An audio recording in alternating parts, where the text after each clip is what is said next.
Una inmensa nueva filtración de documentos financieros ha dejado al descubierto cómo los ultrarricos, incluyendo el patrimonio privado de la reina Isabel II, secretamente invierten vastas cantidades de dinero en centros financieros offshore, los popularmente llamados paraísos fiscales. El secretario de Comercio de Donald Trump aparece como accionista de una firma que hace negocios con rusos sancionados por Estados Unidos. La filtración, bautizada como los Paradise Papers, contiene 13,4 millones de documentos, en su mayoría de una de las principales firmas de finanzas offshore. ¿Cómo y cuándo se inventaron los paraísos fiscales? El programa de la BBC Panorama es parte de un grupo de casi 100 medios de comunicación que está investigando los documentos. Como sucedió con la filtración de los Panama Papers el año pasado, los documentos filtrados fueron obtenidos por el periódico alemán Süddeutsche Zeitung, que se puso en contacto con el Consorcio Internacional de Periodistas de Investigación, ISIG, por sus siglas en inglés, para que supervisara la investigación. El legado de los Panama Papers. ¿Qué pasó después de la mayor filtración de documentos sobre paraísos fiscales de la historia?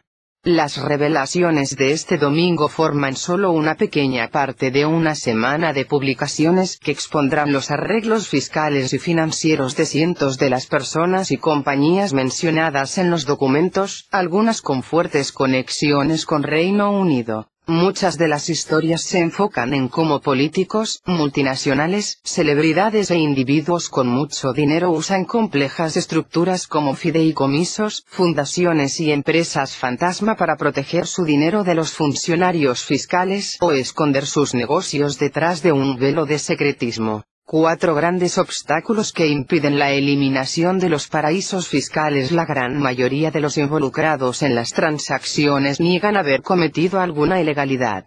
Entre las historias publicadas este domingo también están: un asesor clave del primer ministro de Canadá ha sido vinculado a esquemas offshore que pueden haberle costado al país millones de dólares en impuestos, lo que amenaza con avergonzar a Justin Trudeau, quien ha hecho campaña a favor del cierre de paraísos fiscales. Lord Ashcroft, un ex vicedirector importante donante del Partido Conservador británico, puede haber ignorado las reglas sobre el manejo de sus inversiones offshore.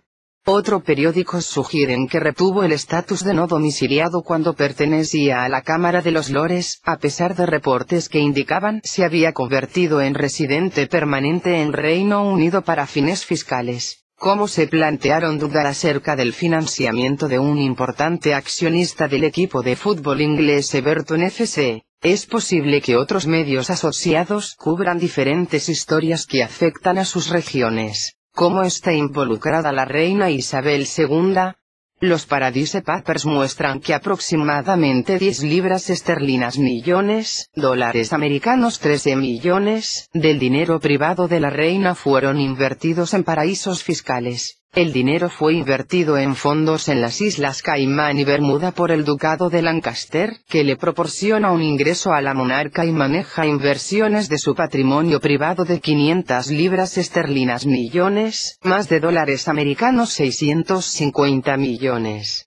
No hay nada ilegal en las inversiones y ninguna sugerencia de que la reina está evadiendo impuestos, pero se pueden plantear preguntas sobre por qué la monarca está invirtiendo en fondos offshore. Hubieron pequeñas inversiones en el negocio de renta para alquilar Brighouse, que ha sido acusado de explotar a los más pobres, y la cadena de venta de bebidas alcohólicas Treasures, que luego quebró debiendo 17.5 libras esterlinas millones, unos dólares americanos 23 millones, en impuestos y causando la pérdida de casi 6.000 puestos de trabajo. El ducado dijo que no estuvo involucrado en las decisiones tomadas por los fondos y no hay nada que indique que la reina tenía algún conocimiento de las inversiones específicas hechas en su nombre. En el pasado, el ducado ha dicho que le da consideración continua a cualquiera de sus actos u omisiones que pudieran afectar negativamente la reputación de la monarca, de la que se dice sigue con bastante interés las operaciones de su patrimonio. ¿Vergüenza para Trump y Ross?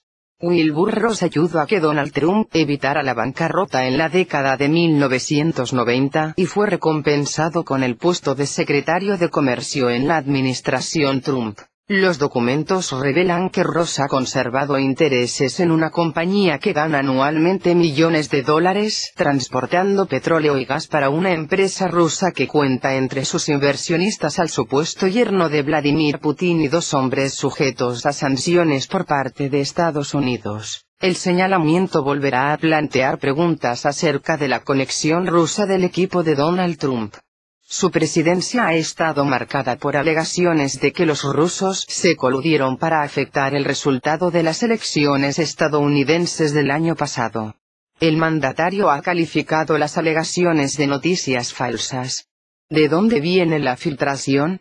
La mayor parte de la información proviene de una compañía llamada Appleby, una firma basada en Bermuda ubicada en el pináculo de la industria offshore que proporciona servicios legales a clientes interesados en establecerse en jurisdicciones extraterritoriales con tasas fiscales bajas o nulas. Sus documentos, y otros provenientes en su mayoría de registros corporativos en jurisdicciones del Caribe, fueron obtenidos por el Süddeutsche Zeitung. El periódico no ha revelado su fuente. Los miembros del consorcio que participa en la investigación sostienen que la misma es de interés público porque las filtraciones del mundo del offshore a menudo han expuesto ilegalidades. En respuesta a las filtraciones, Appleby dijo estar satisfecha de que no había evidencia de ninguna ilegalidad, tanto de nuestra parte como de la de nuestros clientes, agregando: "No toleramos comportamiento ilegal". ¿Qué es exactamente el financiamiento offshore? Básicamente se trata de un lugar fuera de las regulaciones del propio país al que empresas e individuos pueden canalizar dinero, activos o ganancias para beneficiarse de menores impuestos. Estas jurisdicciones son conocidas por el hombre común como paraísos fiscales, y en la industria como centros financieros offshore, OFC, por sus siglas en inglés.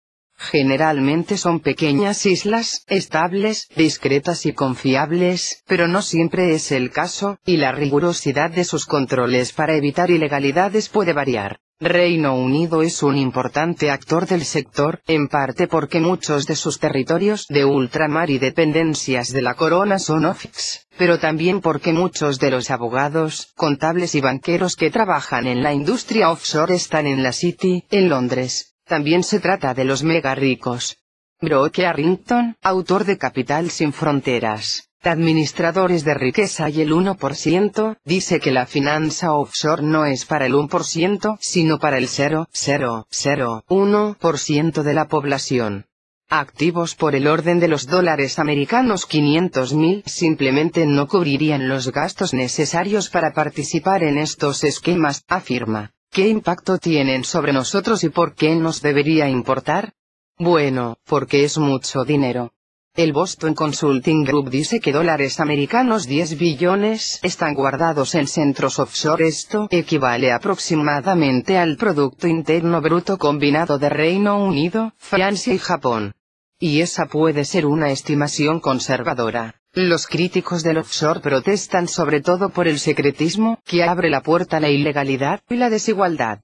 También afirman que las acciones gubernamentales para combatirlo han sido lentas e inefectivas. Brooke Arrington, por ejemplo, apunta que si los ricos evaden impuestos, los pobres pagan la factura. Hay una cantidad mínima que los gobiernos necesitan para funcionar y recuperan lo que pierden por culpa de los ricos y las corporaciones quitándonoslo a nosotros, afirma. McGuire, diputado laborista y presidente del Comité de Cuentas Públicas del Parlamento británico, le dijo a Panorama: necesitamos saber qué ocurre offshore. Si el offshore no fuera secreto, entonces algo de esto simplemente no ocurriría. Necesitamos transparencia y que el sol brille sobre esto.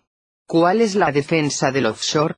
Los centros financieros offshore sostienen que si ellos no existieran no habría límites a los impuestos que los gobiernos podrían cobrar.